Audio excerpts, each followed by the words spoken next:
I call this hearing to order. Good morning and welcome all of you to the hearing today. Appreciate all of you making the trip to be with us. That we have a number of bills on today's agenda, priorities across the West. This morning's hearing will look at many pieces of legislation that impact our federal lands. Families and communities in Wyoming and throughout the West depend on federal lands for energy and mineral development, for grazing, for forest management, and for recreation. Included in the agenda is a bill of my own that's important to those who graze on federal lands.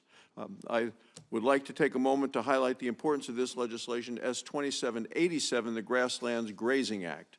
Livestock grazing on federal lands has a strong tradition in Wyoming and across the West. Federal grazing is a necessary tool for wildfire prevention and for promoting rangeland health.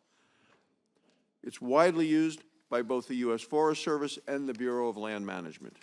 The U.S. Forest Service manages both national forests and national grasslands. Livestock grazing is done on both national forest land and grasslands. Obtaining a federal permit for grazing on national forest land is common practice. However, there is a lack of federal certainty and clarity for obtaining the same permits for grasslands. In Wyoming, cattle graze on the Thunder Basin National Grassland, located in northeastern Wyoming in the Powder River Basin between the Bighorn Mountains and Black Hills. It encompasses little over 500,000 acres. That's a lot of land. My bill helps bring regulatory clarity for grazing permits from the U.S. Forest Service. Ranchers across the West depend on access to grazing on our national grasslands. They deserve to have certainty that their grazing permits will be approved in a timely manner. The Grasslands Grazing Act will give Wyoming's ranching families the stability that they need to keep their operations running strong. And I'd like to welcome all four of our witnesses here this morning, especially Ty Checketts, who is always wonderful to have him here. He's one of the wonderful Wyoming ranchers who's been back to D.C. to testify, speaking on behalf of the important work that they do each and every day on their operations. I look forward to hearing your testimony and from all of you, but first I'd like to turn to Senator Cortez Masto for opening remarks. Thank you, Chairman Barrasso. Also want to thank our Chair and Ranking Members Lee and Heinrich for this legislative hearing today. Today is the second legislative hearing held by this subcommittee, and I look forward to working with my colleagues on planning several more this year. We have a full agenda, as you've heard. There's 23 bills. Several of today's bills were previously processed through the committee last Congress, and I look forward to working with my colleagues to advance them further. I also want to welcome all the panelists today. It's great to see everybody from John Raby to Christopher French.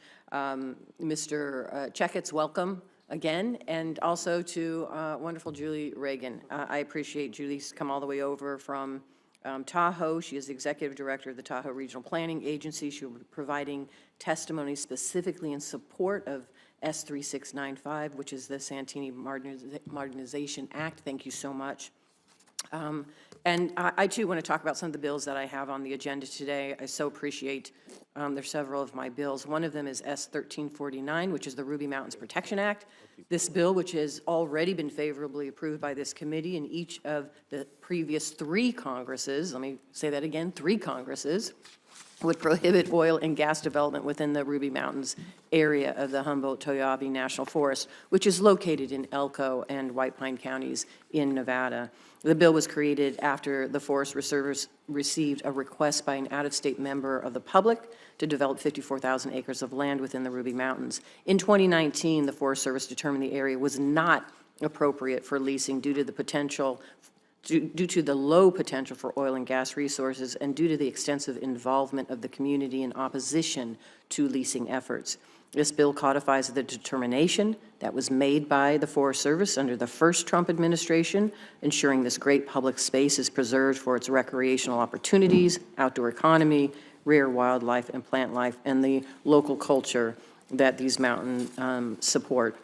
The other bill is S. 1981, Strategic Grazing to Reduce Risk of Wildlife Act. This bill would direct the Interior Department and the Forest Service to work with grazing permit holders to create a strategy to utilize livestock grazing on public lands to mitigate risks posed by wildfires.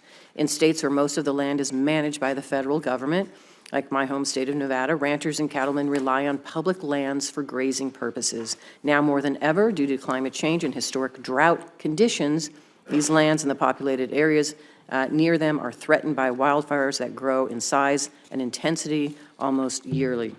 And then I would also like to talk about S3695, which is the Santini-Burton Modernization Act. This bill is bipartisan, bicameral, and bi-state. It has wide local support from the Washoe Tribe of Nevada and California, local government, and the business community from both sides of Lake Tahoe, California and Nevada. It has the full support from our Tahoe delegation in the Senate, co-sponsored by my colleagues, Senators Rosen, Padilla, and Schiff, and my co-lead in the House is Congressman Kevin Kiley from California. This bill modernizes the original Santini-Burton Act of 1980 that utilized revenues from targeted land disposal in Clark County in southern Nevada to preserve Lake Tahoe from growing threats of environmental degradation, from rapid development through land acquisition and land management on both Nevada and California sides of the lake. Changes were made to the law in 1998 that limited the use of funds granted by the act, by the land sales. However, preserving the pristine quality of Lake Tahoe requires us everlasting vigilance and ability to adapt to evolving practices. Modernizing the Santini-Burton Act would allow Tahoe partners with additional tools to manage public lands and address visitation impacts. The goal here, and I'm hoping working with our colleagues, we can continue the original intent of the Santini-Burton Act. I just want to mention two other bills on today's agenda that I am also appreciative are, and they're very important to my home state, and they are sponsored my colleague, Senator Rosen. That's S462, the Truckee Meadows Public Lands Management Act, and S3493, the Carson City Public Land Correction Act. Both of these bills, like the Southern Nevada Lands Bill, received a hearing in December, were favorably reported by the committee with bipartisan support last Congress, are community-driven. They prioritize locally identified needs, including specific land disposals to facilitate local economic development and residential housing needs, conveyances to facilitate efficient municipal management or support for local tribal communities, and efforts to preserve certain public lands for conservation and outdoor recreation. I look forward to the hearing today, and thank you, Mr. Chairman. Thanks so much, Senator Cortez Masto. Senator Daines. Chairman Barrasso, Ranking Member Cortez Masto, thank you. Included in today's agenda is one of my bills, the Montana Sportsman Conservation Act. Our family roots in Montana go back 5 generations. My wife and I spend as much time outdoors as we can throughout wilderness areas in Montana, as well as our national forests. Montanans are clear about the importance of their public lands, and count me in as one who believes strongly in that. Local input and the best available science guide land management plan revisions, but unfortunately, congressional inaction has left many areas in Montana in limbo. The original intent of wilderness study areas was for land management agencies to study and they then make recommendations to Congress whether an area is suitable and should be made wilderness or it should be released to general management and not suitable for wilderness. There is so much misinformation and frankly lying going on in this issue, but I want to set the record very, very straight. Congress then must act on these recommendations. Montanans are tired of going through the process of studying, providing input in these areas, and then not seeing any action taken or resolution. The consequence of this inaction is unacceptable, and I'm determined to fix it. Following a multi-year collaborative process with strong public comment spanning multiple administrations, the 3 areas in my bill covering just over 100,000 acres have been deemed unsuitable for permanent wilderness. Let me say that again. Multiple collaboration over multiple administrations have been deemed unsuitable for wilderness designation. These are the Hoodoo Mountain, Wales Creek, and the Middle Fork Judith Wilderness Study areas.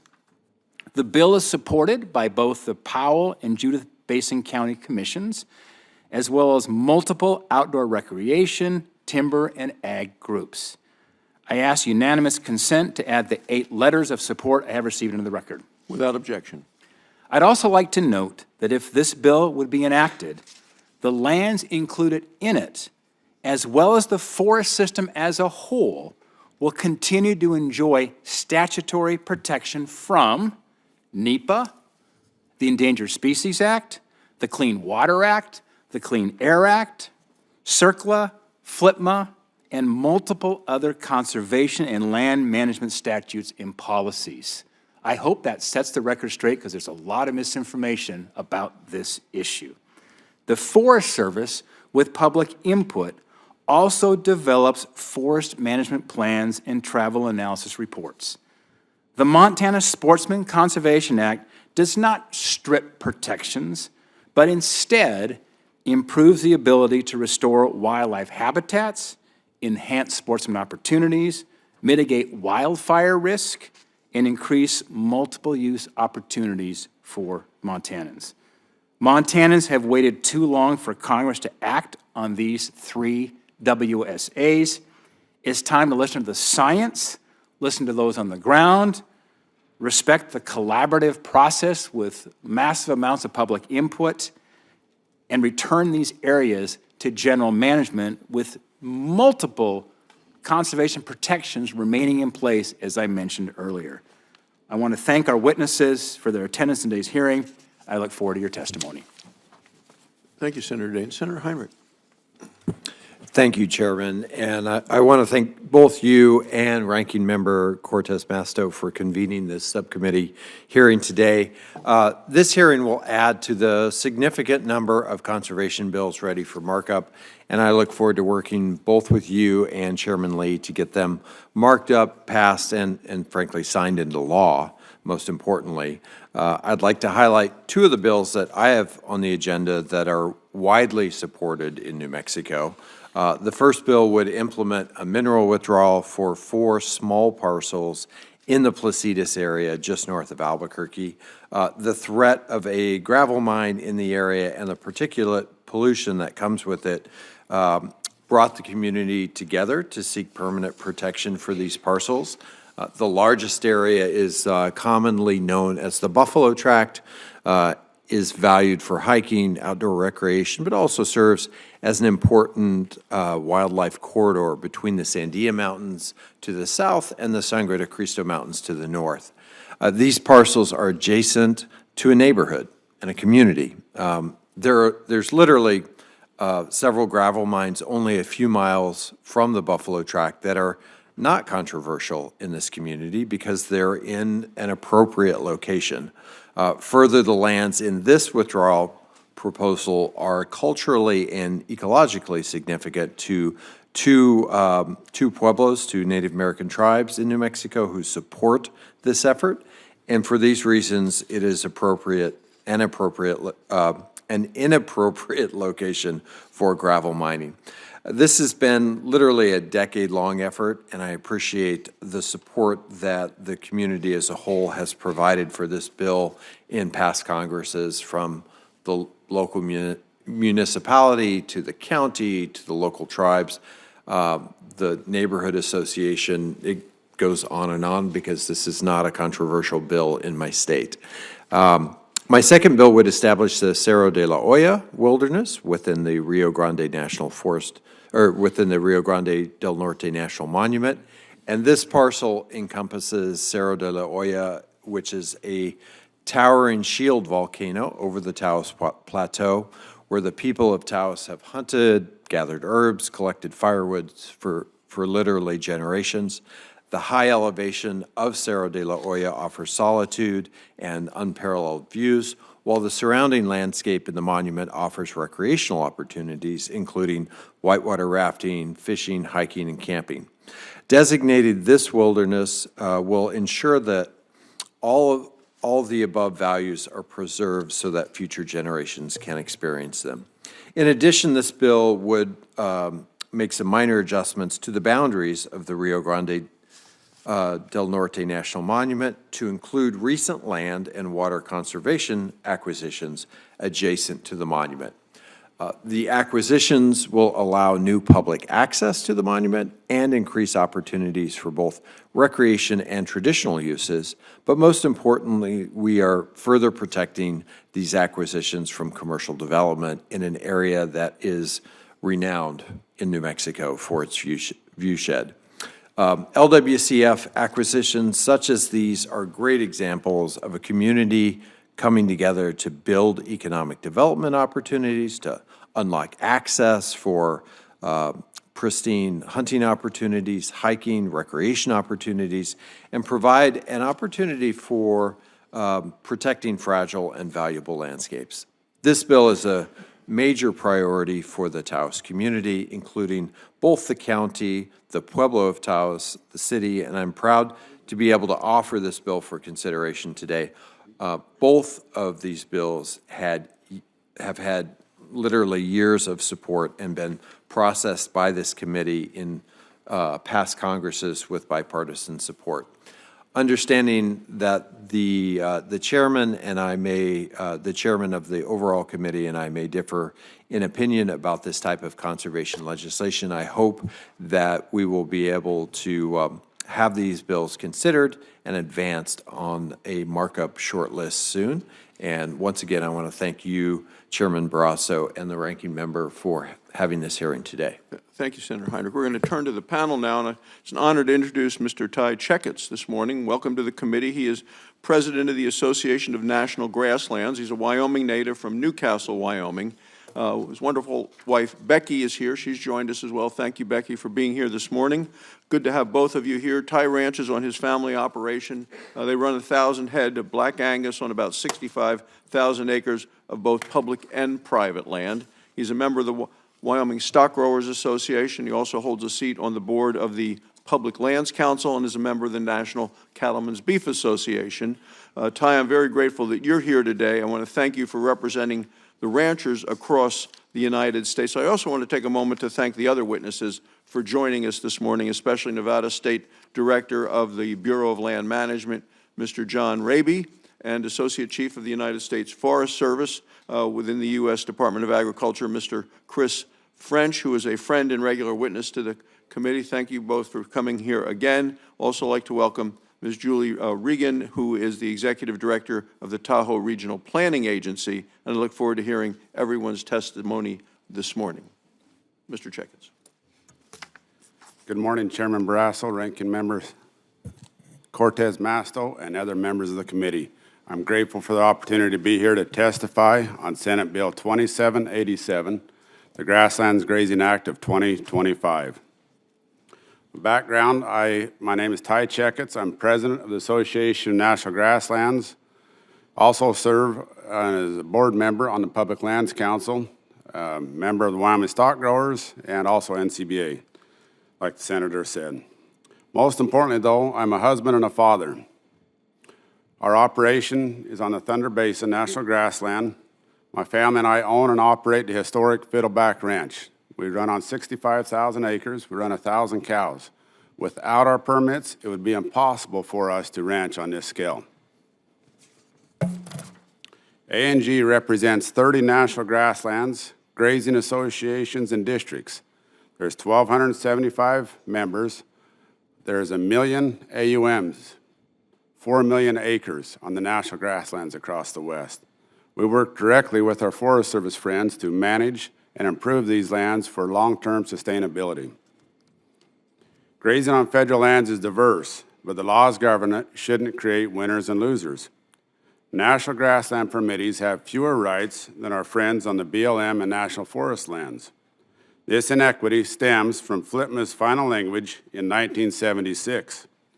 Originally included in the National Grassland permittees, but was later removed in committee, leaving them without the due process protections under 43 U.S.C. 1752.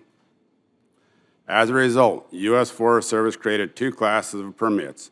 36 CFR 222.3 Forest Service permittees have more rights. National Grassland permittees have fewer rights. It requires a simple change in language. Lands within National Forests with National Forest System lands. What this means for us as producers: gives us 10-year permits, priority for renewal, the preference system, written notice and opportunity to correct these issues before suspension or cancellation, 2-year notice before cancellation except in emergency. These are basic due process protections that BLM and Forest Service permittees currently enjoy. This bill simply puts national grasslands on equal standing. Long-term permits equals long-term stewardship. Allows us as ranchers to develop water, maintain fences, soil and forage improvements. Gives us financial stability. A 10-year permit gives our lenders the confidence to borrow us the money we need to operate. Producers can plan, invest, and stay on the land. The average age of a rancher is nearly 60 years old. Over the next 20 years, 70% of ranch land will change hands. Young producers need predictability, sustainability to stay in the business. Since 2017, the U.S. has lost 17% of cattle ranches, more than 150,000 operations. The national herd is at a 75-year low. Meanwhile, beef demand is up over 9% on the past decade. We can't afford to lose more ranchers, and ranchers can't afford to lose more AUMs. The USDA's own plan calls for no net loss of AUMs. 60% of the western beef herd grazes on federal lands. 50% of the nation's breeding ewes do as well. Department of Interior estimates $1.5 billion in direct economic impact and $8.5 billion annual in ecosystem services. National grasslands are some of the highest quality of forage available. When you can plan, you can manage better, and the land benefits. Grasslands cover 25% of the Earth's surface, and they store 34% of the global carbon. Grazing supports native grasses, which are so important to our ecosystem, reduces invasive species such as cheatgrass, lowers wildfire risk that destroys communities and costs millions, supports biodiversity and our wildlife. The changes this legislation addresses only extend to 1752 due process rights, not all of FLPMA. Conservation practice program stays intact. PRIA exemptions remain intact. Grazing associations keep their current structure. Mr. Chairman, Ranking Member, members of the subcommittee, Senate Bill 2787 is a simple fix with enormous impact. It creates uniform, equitable, and predictable framework for ranchers who rely on the national grasslands. It helps ensure the long-term viability of rural communities, rangelands, and America's food supply, and ultimately, our national security. Thank you for your time. I'm happy to answer any questions. Thanks so much for being here, Mr. Rebbe. Chairman Barrasso, Ranking Member Cortez Masto, and members of the subcommittee, thank you for the opportunity to provide testimony on the bills on the hearing agenda related to the Bureau of Land Management. My name is John Raby, and I'm the State Director for the Bureau of Land Management in Nevada, an agency I've had the pleasure to work for over 30 years. The BLM manages approximately 245 million surface acres, located primarily in 12 western states, and approximately 700 million acres of subsurface mineral estate. The Federal Land Policy and Management Act, or FLPMA, sets forth the BLM's multiple-use mission, directing that public lands generally be managed for a broad range of uses, such as energy development, livestock grazing, timber production, hunting and fishing, and recreation. FLPMA also requires BLM to manage public land resources on a sustained yield basis for the benefit of current and future generations. Under the Trump administration, the BLM is managing the nation's public lands as national assets, capable of growing our economy, helping balance the budget, and generating revenue for American taxpayers. These assets benefit all Americans. The BLM is working to fulfill the President's vision while protecting our beautiful lands and ensuring that America's public lands serve the American people. Many of the bills on today's agenda further the Trump administration's goals and priorities, particularly those related to mineral development, fire management, recreation and access, and supporting local communities. The administration is committed to unleashing American energy as part of the broader agenda of strengthening the economy and lowering the cost of living, and the BLM is working to secure a reliable and resilient domestic supply of minerals. BLM supports H.R. 3872 as it would expand the federal lands available for hard rock mineral development. This aligns with President Trump's direction to take immediate action to facilitate domestic mineral production to the maximum practical extent.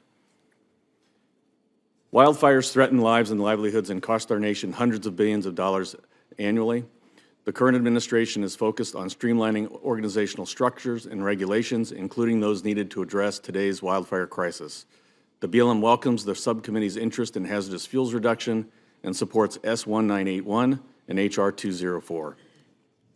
Secretary Burgum recently reaffirmed the department's commitment to expanding public access to the land and waters it manages by issuing Secretary's Order 3447, expanding hunting and fishing access, removing unnecessary barriers, and ensuring consistency across the Department of Interior lands and waters, which, among other things, directs agencies to expand access and opportunities where compatible with law, safety, and conservation needs. Under Secretary Burgum's leadership, the BLM is taking concrete steps to implement expand access to individuals with disabilities. The BLM supports S2928's objective of preserving accessibility and expanding outdoor recreation opportunities for Americans with disabilities, and recognizes the importance of ensuring access to public lands in a manner that is safe, predictable, and consistent with applicable law. We welcome the opportunity to work with the sponsor and the subcommittee on the bill. S3527 furthers the administration's recreation, timber production, and energy dominance goals while providing greater flexibility to manage and balance multiple uses, and the BLM supports the bill. Several bills on the agenda propose management designations that would restrict motorized vehicle use, decrease public access, prohibit mineral development, and limit the ability of BLM to adequately manage and protect the lands in response to changing conditions, including the growing risk of wildfire and changing public needs. The BLM does not support the special designations, mineral withdrawals, and other restrictions imposed in S462, S1464, and S1497. The BLM recognizes the challenges presented by irregular land ownership patterns and believes that land conveyances are an important tool to ensure management strategies are effective and in the public interest. As such, the BLM supports the land conveyance proposed in S2554, S3493, and HR 952. Finally, the BLM has no objection to HR 3937 and looks forward to working with the subcommittee and the sponsor to ensure the review directed by the bill includes all relevant agencies and mineral materials. Thank you for the opportunity to testify on these important bills, and I look forward to your questions. Thanks so very much. Mr. French. Good morning. Thanks. Thank you, Chairman Barrasso and Ranking Member Cortez Masto. And other members of the subcommittee. It's my pleasure to be here today. Today I'll present the views of the U.S. Department of Agriculture on 16 bills that pertain to the U.S. Forest Service. I'm Chris French. I'm the Associate Chief of the U.S. Forest Service. And in the wide-ranging nature of the bills we're discussing today, I think that when you look at all of them, it really demonstrates the breadth of the work we do at the USDA Forest Service. The American people use national forests and grasslands for essential activities that support economies, ways of life, and American prosperity. Ranchers, loggers, miners, recreationists, among others, rely on accessing these lands for their families, businesses, livestock grazing, timber harvesting, hunting and fishing, recreation, and mineral and energy development, all of which we'll be discussing today in these bills. While the work we do on behalf of the American taxpayer is largely focused on delivering services locally, we recognize that management of our lands has broader regional and national impacts. So I hope that today's discussion showcases the many ways in which national forests and grasslands provide benefit and opportunity to the entire country. While our positions vary across the bills, our testimony expresses our willingness to sit down and work with bill sponsors and the subcommittee on the ideas they've put forward. As always, I defer to the Department of Interior for its views on the elements of these bills that would impact lands under its jurisdiction. Many of the bills included in today's hearing align with the Forest Service's commitment to ensuring the National Forest System lands are accessible and productive to the American people. S296A prioritizes updates to the Forest Service travel management and motor vehicle use plans in order to facilitate access to a variety of recreation opportunities for all Americans. HR 3872 expands opportunities for hard rock mineral leasing on federal lands. S2787 and S1981 promote grazing on national forests and grasslands, ensuring the streamlined implementation of permitting and the use of grazing as a strategic wildfire risk reduction tool. We support the goal of all these bills, and we hope to work further with the bill sponsors on any technical adjustments. H.R. 204 supports the agency's ongoing efforts to build trust with the American public around the work we do, and in this case, our efforts to reduce wildfire risk. We support this bill and would like to work with the sponsor to ensure the bill's reporting requirements fully capture wildland fire risk to communities, the scope and effectiveness of our treatment efforts, and the associated costs to the American people. The remaining 11 bills under discussion today direct land-based changes in specific geographies. Across these bills, the Forest Service is committed to working with communities, tribes, and other local entities to resolve issues related to land uses. The agency is similarly committed to working with you, Congress, to ensure that the bill's text achieves your intent. Across these bills, we do not support actions that limit our management flexibility or conflict with executive orders and other administration policies. To this end, the administration does not support further mineral withdrawals from the federal estate and/or additional wilderness or wild and scenic river designations that limit our management. While our written testimony details some local concerns in general, we support land conveyances, transfers, and disposals that make sense for our communities. In my experience, the legislative language directing these actions can often directly affect the agency timelines to complete them. And we want to make sure that we're responsive and we meet your expected timeframes established through the bills. So for that reason, we hope to work with you to ensure that the bill language directing these actions facilitate prompt execution through the use of consistent language that streamlines our process requirements, reduces burden on agency resources, and effectively achieves the congressional intent. That concludes my testimony. I look forward to your questions and the opportunity to testify here today. Thanks so very much. Ms. Regan. Thank you.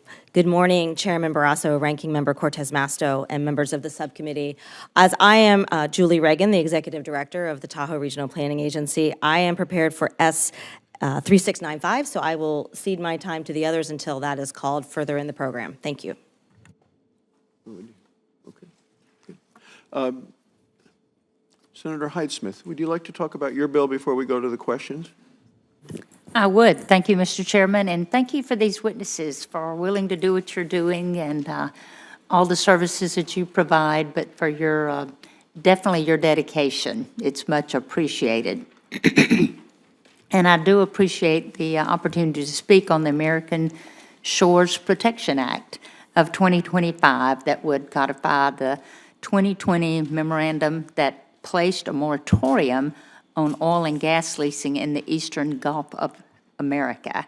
The moratorium still remains in effect today, and the bill comes as the Bureau of Ocean Energy Management continues to advance the draft proposed program for the 11th National Outer Continental Shelf Oil and Gas Leasing Program. The proposal fulfills BOEM's statutory responsibility, and it aligns with President Trump's executive order, Unleashing American Energy, what I have been so anxious to do. The proposal considers all potential options in federal waters that could benefit the American people. Expanding opportunities in the Gulf could help meet growing energy demand, create jobs, and support refiners along the Gulf Coast. Additional lease sales will help fund the Land and Water Conservation Fund, benefiting states across the country, not just Mississippi. Congress should allow the BOEM's process to proceed without restricting the administration's authority. Thank you again, Mr. Chairman. I hope Congress continues exploring policies that strengthen American energy production on behalf of all Americans. And again, thank you guys for being here. Thank you, Senator Hyde-Smith. Senator Murkowski, would you like to make an opening statement, or would you prefer that we proceed to the questioning? It's up to you, your choice. Let's go ahead and proceed with the questioning, please. All right, thank you. Mr. Treckis, if we could talk about some of the things you mentioned in your testimony. You know, almost half of the land in Wyoming is owned by the federal government. In most of our states, the federal government is the #1 landlord for all of us here. There are public places that people from Wyoming depend on for accessing their livelihoods. Congress directed grazing, timber harvesting, recreation to occur on these federal lands. National grasslands fall under a different authority, and therefore there is no certainty when it comes to grazing permittees and the certainty that you talked about in your testimony. So can you please describe the importance of certainty for you and other permittees on the national grasslands? Senator Barrasso, it's so important that this bill passes. Let me explain. Currently, our grazing agreements can be canceled within 30 days, 30-day notice. Imagine running a business where all you have is a 30-day guarantee. Many ranchers, such as myself, have debts. Many ranchers have obligations. We all have families to feed, cows to take care of. Think about the local economies, the schools, the hardware stores, the dealerships. Our local economies require ranching. We have to have ranching to support our rural way of life. It's the backbone of America. Some of the finest people I know are those who work every day out there taking care of our lands to make them better for generations to come. In a second, I'm going to ask you what you actually have to go through each time a permit comes up for renewal, because national grasslands and national forests fall under jurisdiction of the Forest Service. They're not required to renew permits or allow grazing on the national grasslands. So tell me what you have to go through. Thank you, Senator. I'm going to tell you a personal story. In 2022, when with the Thunder Basin Grazing Association went to renew our permits, there was a disagreement between our friends with the Forest Service.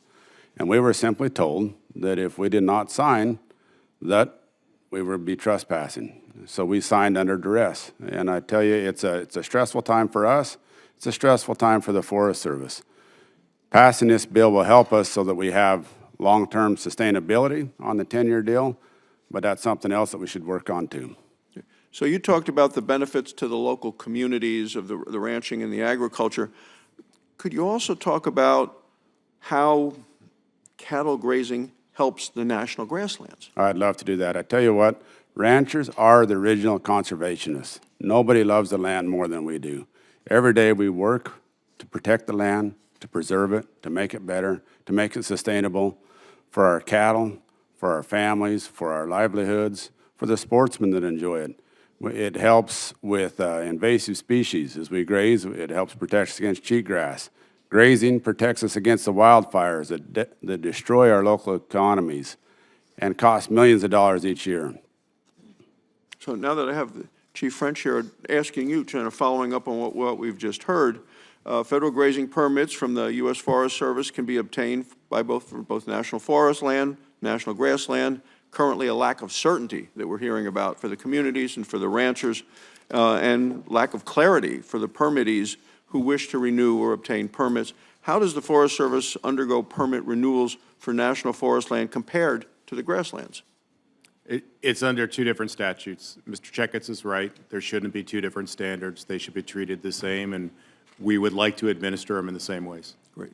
And then in terms of wildfire, the United States Forest Service manages about 193 million acres of land, 154 national forests, 20 national grasslands, including, of course, the Thunder Basin National Grassland in my home state of Wyoming. Wildfires across the United States burn millions of acres every year, land at risk, homeowners at risk, the ranchers. How does grazing on the Forest Service land actually help mitigate fire risk? It reduces fine fuels that carry those fires. It reduces dead fuels that often are carrying those fires, and most of those grassland systems, they evolved over time with fire as a part of them, and with heavy grazing. And so it's a natural part of the system. Great. It helps. Mr. Checketts, anything else you'd like to add? This is so important, Senator, to take care of the ranchers, the local economies. I'm so passionate about ranching. I mean, it is the backbone of America. As you know, in our home state of Wyoming, there's 500,000 people and 1 million cows. And everything that people use each day has beef in it, whether it's the makeup, whether it's our shampoo, everything that has glycerin. I mean, beef is important. It's what's for dinner and breakfast and lunch in Wyoming. Beef. Thank you. Senator Cortez Masto, thanks for being here. Thank you. Thank you. Thank you to the panelists as well. Ms. Regan, let me ask you a couple of questions. I appreciate you're here to talk about the Santini-Burton Modernization Act. To start with, why is the Santini-Burton Modernization Act necessary, if you would address that? And then also how it differs from the original act from 1980. Thank you, Senator Cortez Masto. Again, good morning, Chairman Barrasso, Ranking Member and members of the subcommittee. Julie Reagan here, Executive Director of the Tahoe Regional Planning Agency. I will give you some brief introductory remarks and then continue to fine-tune, point the question. Our agency was formed by an interstate compact between California and Nevada and ratified by Congress in 1969. Our mission is to protect Lake Tahoe, a federally designated outstanding national resource water, while supporting our local communities and economy. I do appreciate the opportunity to address your questions in the committee today in support of the Santini-Burton Modernization Act S3695, a bi-state, bipartisan bill that's of the utmost importance to Lake Tahoe. The Tahoe Basin is the ancestral and current home of the Washoe people, the Washoe tribe of Nevada and California as they're known today. Tahoe is also the second deepest lake in the United States and one of the clearest large lakes in the world.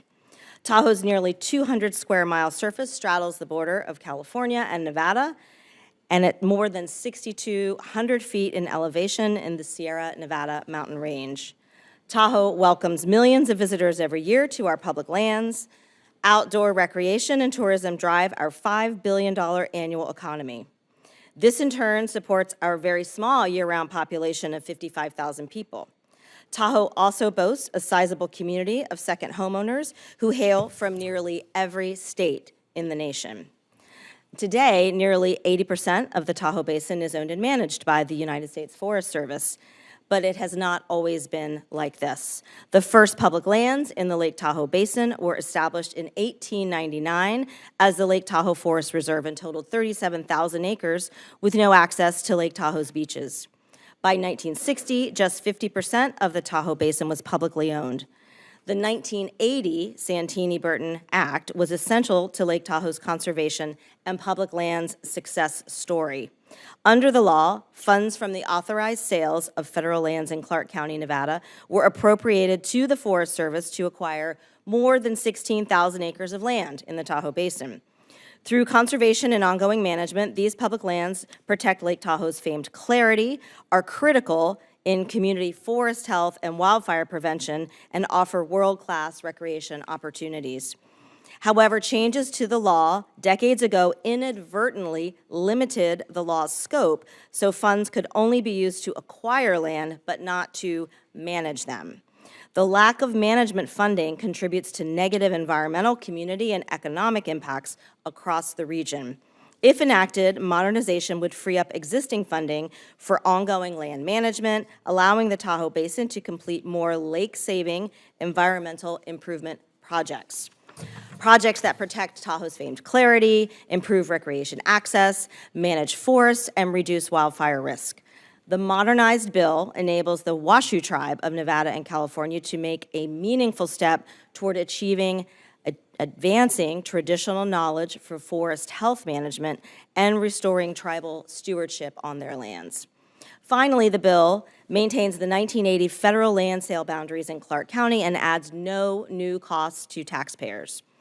The Santini-Burton Modernization Act is the product of a multi-year collaboration by our agency, Tahoe's state and local governments and the public, the Washoe tribe of Nevada and California, nonprofits, and the private sector.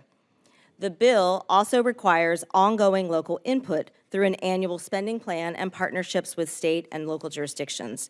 In 1980, Congress had a bold vision, transforming Tahoe into the national treasure that it is today. Thanks to Santini-Burton, Tahoe's unique character continues to be of national significance. But the threats to the lake require new solutions, solutions that the Santini-Burton Modernization Act can help deliver.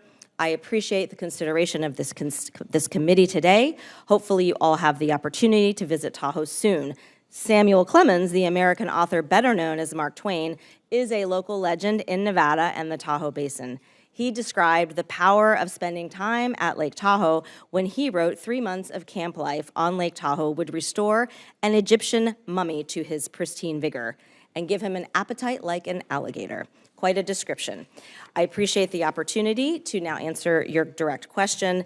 And the main difference that I would like to point out as a summary of my testimony, Senator Cortez Masto and members of the committee, is that The challenges are very different today in 2026 than they were in 1980. I will use a prop to demonstrate the power of the iPhone, which did not exist in 1980. And now with Instagram and social media, people descend in certain places all at one time. Too many places and too many impacts to our natural resources. We are actually having resources degraded on our public lands, and the funds that were used to acquire those lands cannot be used to maintain those lands and to take care of those natural resources. So that is a main difference.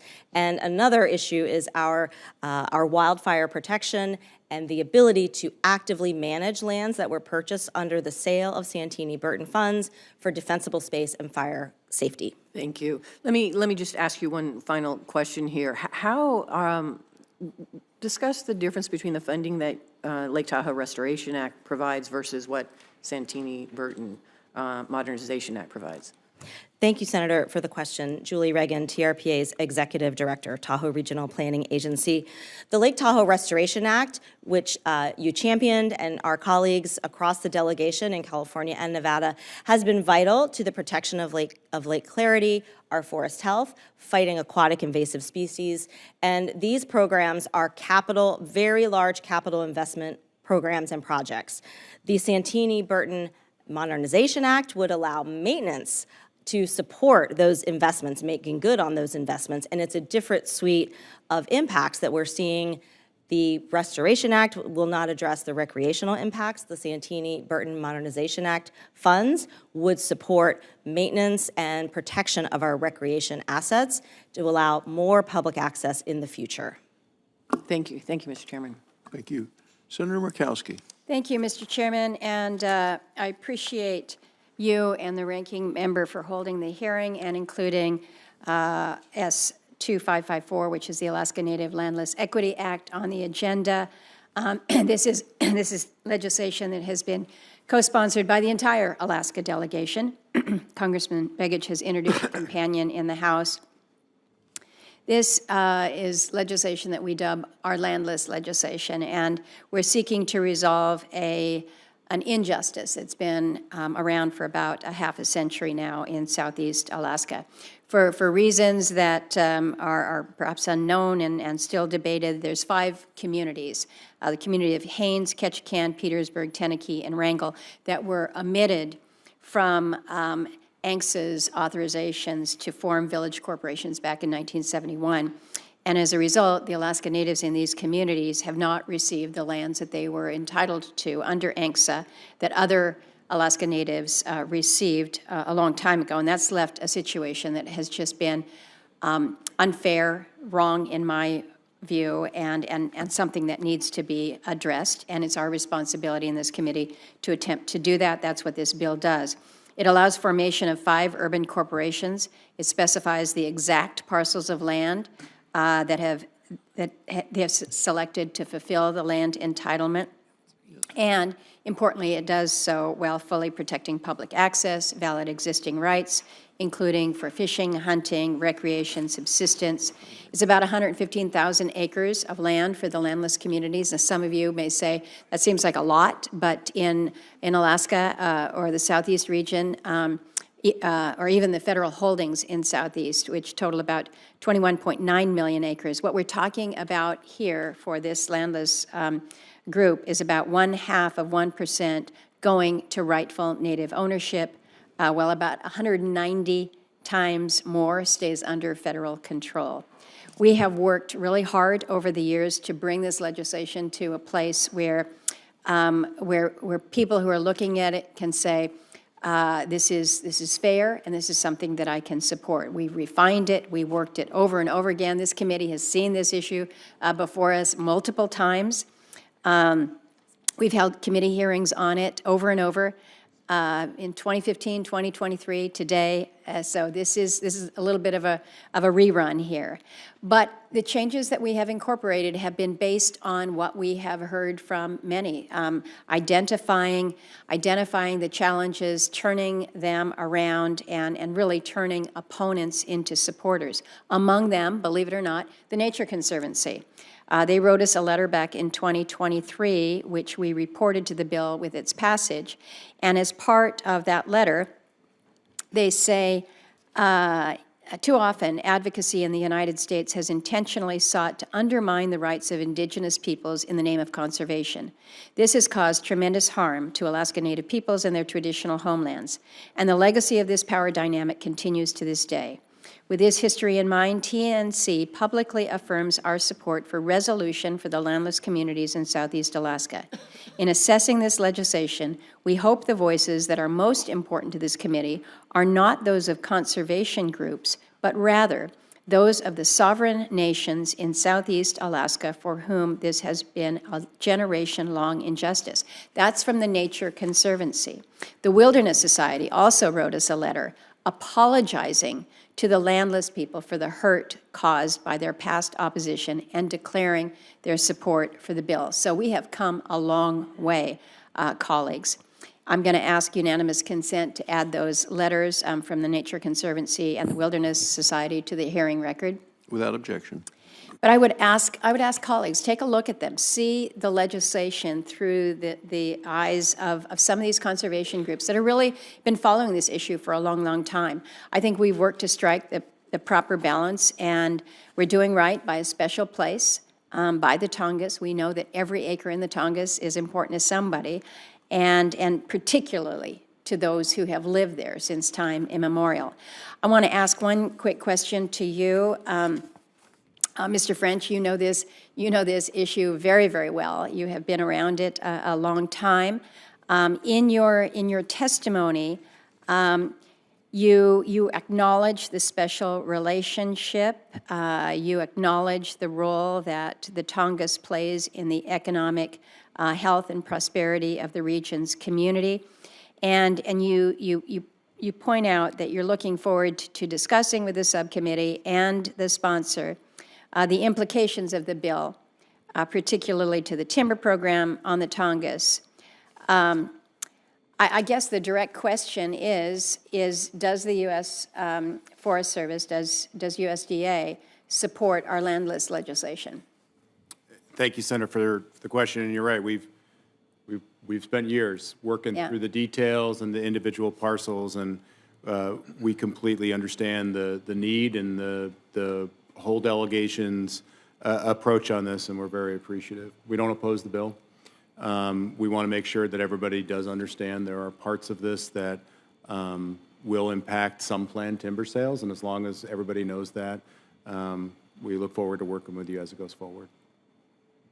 Well, again, I would just remind that the parcels that have been identified have gone through a very laborious, thorough, open process in terms of identification. So I would like to think that we can work with the Forest Service to deconflict in these areas. So you've committed to working with us, and I appreciate that. BLM has also committed to working with us on some technical modifications. We think that we are in pretty good shape because you've been working with us, again, whether it's technical modifications or with regards to actual selections. So my goal is to finally bring this home, that after decades of a longstanding injustice, that the people in these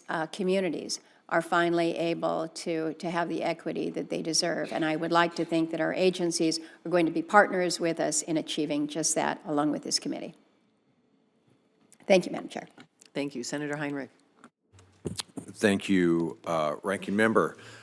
Mr. French, we've seen a pretty substantial cut in the workforce in New Mexico in the Forest Service. We've seen that on the Santa Fe, we've seen it on the Carson National Forest, the Cibola, the Lincoln, the Gila. It's been felt across the system, from issues like trail maintenance to processing permits for outfitter guides to wildfire preparedness. The bills that we're talking about today direct your agency to do a number of things, to take actions and undertake new endeavors and new policies, all of which require an adequate workforce, how many National Forest System staff would actually be needed to fulfill your mission, all of the things that the Congress has tasked the National Forest System to do, and to properly manage the roughly 193 million acres of land that the U.S. Forest Service manages? That's a big question. But I bet the Forest Service has looked at this. We have. I bet there's I an mean, answer. So, the reality is if you look at the requirements of statutes, of what we're told and asked to accomplish, the needs for funding and staffing far exceed the requirements that are placed on us to manage those to standard. And we manage the largest trail system in the country, 165,000 miles of trails. And yet the staffing that we have and the budgets that we have, we struggle to maintain up to a third of it a year. Now, I mean, we are working to overcome the things you just talked about. Today, we're announcing 2,000 summer hires, recreation hires to assist us in overcoming that work. We've been in a place of getting our workforce to a more sustainable level to the budgets we have. But we have done that work. We can certainly share it with you. I'm not prepared today to give you. Yeah. Oh, it's No, I this would, number. I would We have that. appreciate it if you can share that You work bet. with us. Do we pay our firefighters enough? In my opinion? Yeah. No. In your opinion? I think that, so I want to be thoughtful here because I don't have with me a particular position from an administration, but as a past firefighter myself, Yeah. when I look at what we asked them to do and watching over the last 20 years, our fire seasons becoming larger and larger, putting more and more demands on them and their families. And when I look at what is being compensated at state levels, I think there's work to do there. Mr. Araby, same question. You manage, the BLM manages 246 million acres. How many folks would we need to adequately manage that?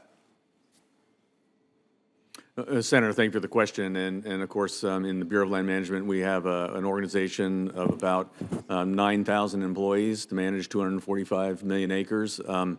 We receive about $5.75 per acre to manage these lands, which we've always been a lean organization. We've been very focused, again, on our mission delivery and at the same time ensuring that we have organizational efficiency and workforce optimization. And so we have these, again, we've always had these sort of competing objectives at times, but they're complementary objectives as well. And so while, again, we may not have always received what we may have desired, we can't look on ourselves and say we're going to be woeful about what we don't have. We are very focused on what we do have. And we set our priorities accordingly, and of course, we're fully staffed in our wildland fire organization, as well as law enforcement and in energy and minerals, and then we certainly rely on a lot of partners to help us between state and local organizations as well. The parcels that were identified for withdrawal in the Buffalo Tract Protection Act they make up roughly a little over 4,000 acres. One of my concerns is that they're kind of scattered through residential neighborhoods. So the impacts of a gravel mine amongst a residential community would be felt pretty acutely. And residents are rightly worried about health impacts, noise, particulate pollution, as well as disruption to wildlife in the area. I mean, that's kind of the reason why there is, to my knowledge, no real opposition to this legislation. There's literally a gravel mine just down the road that is very successful and people are okay with because it's not in the middle of a residential community. Do you think that a suburban neighborhood is the appropriate place for a gravel mine? Senator, thank you again for the question. And when we look at the proposal for mineral withdrawals that can preclude opportunities and options for, again, what we believe is responsible development that can take into account local considerations. I'm sorry, Mr. Araby, how is it responsible to put a very noisy, very particulate heavy industrial activity in the middle of a suburban neighborhood. I don't understand the responsible part of that statement. We go through a lengthy process between the environmental reviews. I know the process because I heard about it from all of the community members in that area. I don't know of anyone who supports this. Like your position, the BLM position, has literally no community support. Do you listen to the community before you make a decision like that?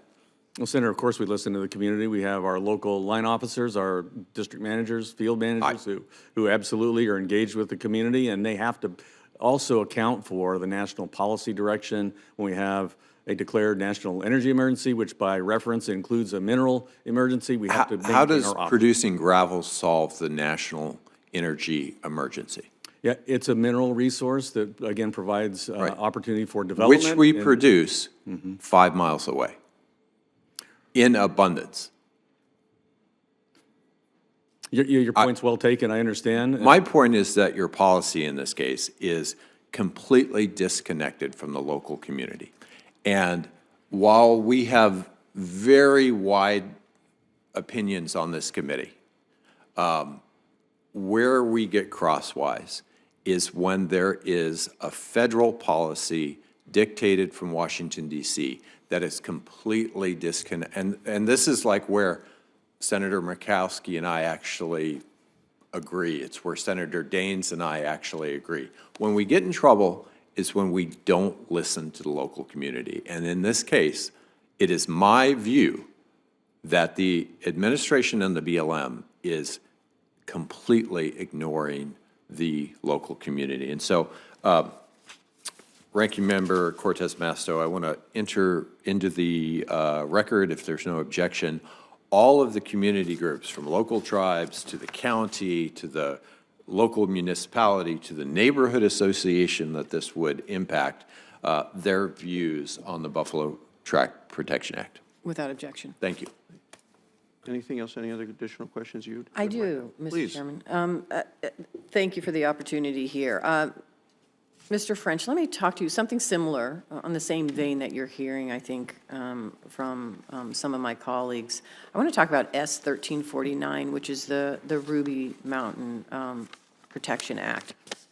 In December, Senator Heinrich had asked you at a hearing here about the agency's decision to rescind a land withdrawal for the Pecos watershed in New Mexico. And at that time, you replied, the administration's policy is to preserve the spaces we have right now for future development until such time that we understand what our current mineral development is across the agency. I respect that.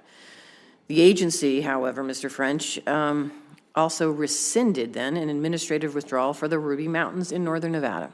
And I know you're familiar with this because we've talked about this.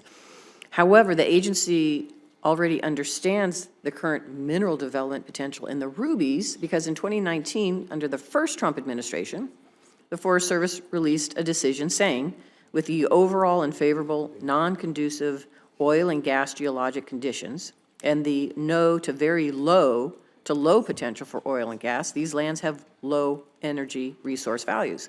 Offering low energy resource value lands would not serve the best interests of the public from an industrial environmental perspective. So this bill that we are introducing is merely a codification of the Trump administration's findings in 2017. So I guess my question to you is why are we still here with the withdrawal? Why are we still fighting this? And why are you still opposed to moving forward?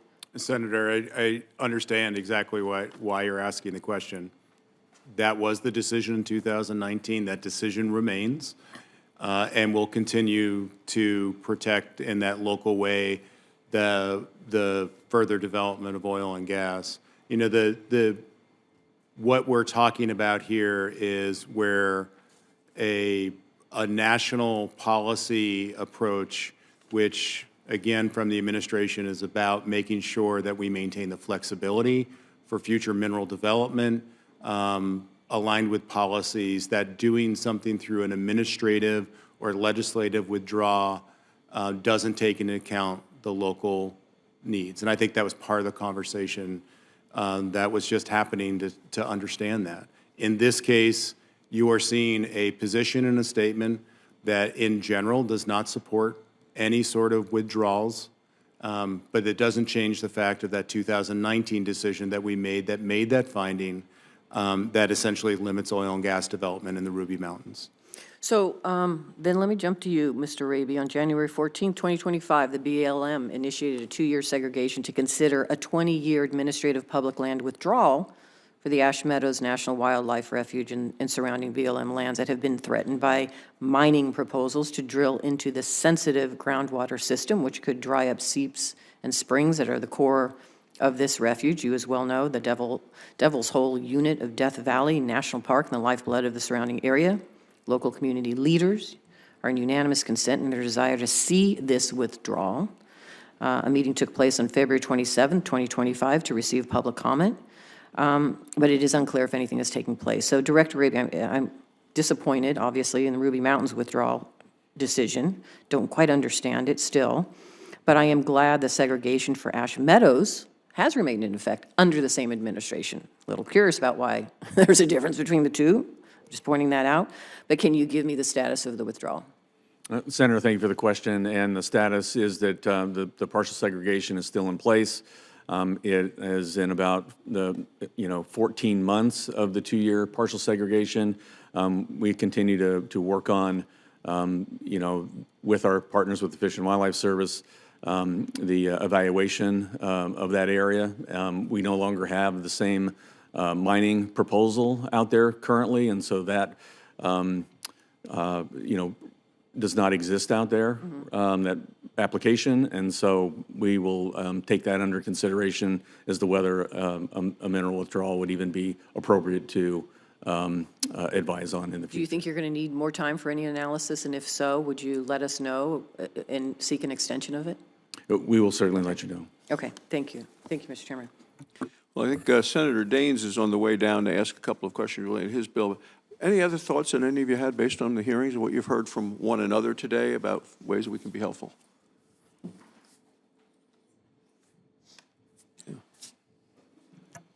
Everyone's looking at me, but I better say something. We're having this hearing, this is the key, in my opinion, this is the key bill of the committee, so. Well, Senator Barrasso, I tell you what, grazing is so important, and grazing really protects our nation, protects our food supply.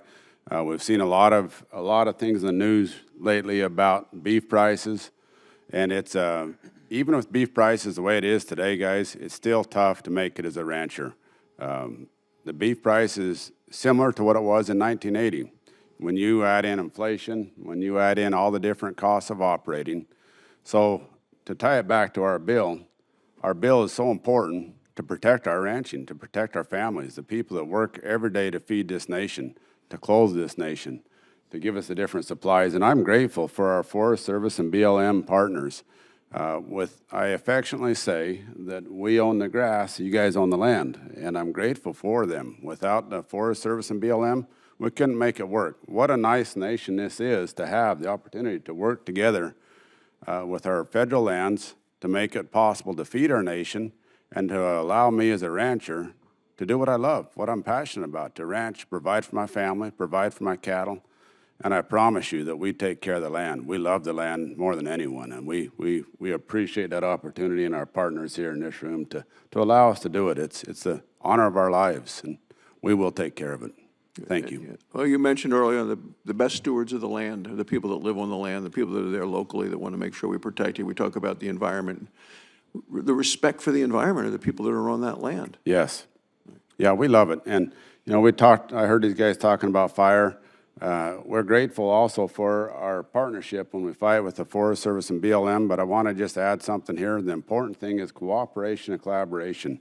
I serve on 2 different rural fire communities, and when the ranchers go fight fires, we're there first, and our Forest Service and BLM partners come, and it works so good when we work together. And my encouragement to save money would be to have more local leadership with our BLM and Forest Service partners when we fight these fires. They have these command centers, and it's important that they involve the local people there. Great. Well, thanks so very much to all of you. We're going to turn to Senator Daines for questions, but maybe other members may have additional questions, and they'll be sent to you. There's going to be a deadline for us to submit those questions. Let's close of business tomorrow, but we'd ask that you get the answers back to us by a week from the end of this hearing today. Senator Daines. Great. Chairman Barrasso, thank you. Mr. Raby, when FLIPMA was enacted, the BLM was directed to identify lands with wilderness characteristics. Congress has the opportunity to consider adding these lands to the National Wilderness Preservation System. Today, the BLM manages 487 wilderness study areas, totaling about 11.1 million acres. 37 of those 487 are in Montana. Until Congress decides what to do with the WSAs, the BLM continues to manage the area with the status in limbo indefinitely. That's study status. My question is, Mr. Raby, what are the long-term consequences for recreation, forest management, and even wildfire response of wilderness study areas not getting resolved? Senator Daines, thank you very much for the question, and certainly having that wilderness study designation complicates multiple use management, and so it inherently limits our ability to carry out hazardous fuels reduction treatments. It can affect forest management activities. It can create limitations on recreation and access. So it creates a layer of complicating, management direction on areas that, as you noted previously, especially these ones in Montana that are before us in your proposed legislation, those were never found to be of suitable wilderness characteristics. Mm-hmm. And that's been since 1986. And so they do complicate management, multiple use management out there, and certainly the release would help uncomplicate that. This isn't meant to be a trivial pursuit question, but do you remember who the president was in 1986? Well, I believe that was Ronald Reagan. Ronald Reagan. Yeah. So it goes back to the Reagan presidency in terms of how long this has been in limbo and needs to be resolved. And we're talking about in this bill I have 100,000 acres of 11 million acres that are currently in limbo under the wilderness study area designations. Do you agree that Congress does need to move forward to finally resolve these 11 million acres currently in limbo to either put them in permanent wilderness or back to general management? Senator, the short answer is yes. Thank you. Deputy Chief French, the Forest Service determined the Middle Fork Judith Wilderness Study Area was identified as unsuitable for wilderness over 30 years ago. And that was reaffirmed again in the fall of 2021 after extensive public engagement. Could you briefly talk about what led to this determination and what public input there was in that process? Yeah. Our forest planning process that looked at this a second time, the engagement occurred over the course of 6 years, many public meetings. I think there were over 100 organizations that commented. We had about 1,200 individual comment letters that came in. And again, for the second time, it was found that it didn't have the characteristics to remain as wilderness. And so, we did our part of what Congress asked us to do, but it sits there still kind of in this limbo after we did the assessment, and it mandates a management that isn't aligned with what the community told us it should be. And I think that's important testimony, and thank you that there was a very public process with a lot of public input. And again, with these WSAs, when they're deemed suitable for wilderness, we should be looking at taking the next step to make them wilderness, but when they're deemed not suitable for wilderness, we should return them back to the general management status, which is, I mentioned earlier in my opening remarks, still has multiple protections as it relates to the general management status. It's just they won't be managed as de facto wilderness as they are today. The Forest Service also manages 3 active grazing allotments that cover the majority of the WSA. Got a poster board here behind me. In 2019, the Forest Service reported to the Montana legislature that there's no mining and vegetative management, and the vegetative management is minimal, though the forest has recommended, and I quote, nearly 1 million board feet of harvest per year for fuels management and to help maintain early successional habitat for elk, unquote. My question is, could you confirm for this committee that this continues to be the recommendation and that releasing the Middle Fork Judith back to general management will benefit hazardous fuels reduction and wildlife habitat? From my conversations back with the forest supervisor when they were doing this plan, generally I'd say yes. I haven't heard anything that would change that. We are seeing a need to get in and actively manage these areas that have had fire excluded for as long as they have and have had no active management. I have not seen any change from that, so yes, generally I'd agree. As we say out west in these dry, semi-arid climates, that either we are going to get in and proactively manage the forest or the forest starts to manage us, certainly through these catastrophic wildfires that we see as fire season is lengthened, temperatures have increased. How does the current designation affect the grazing allotments, and what happens if the WSA is returned to general management? Well, I think the things to remember here is that it's being managed as wilderness right now.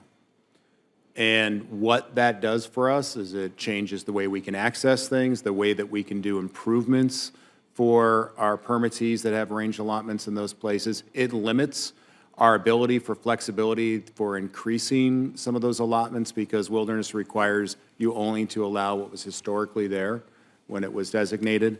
And then it just limits our ability for active management in those areas. Even to, in some places, folks not wanting to see prescribed fire, although we can do it. So all of that is limited by the designation of which, again, at the request of Congress to see if it was even suitable for that designation, through a large public process, we determined no twice. Mr. French, thank you. You're welcome.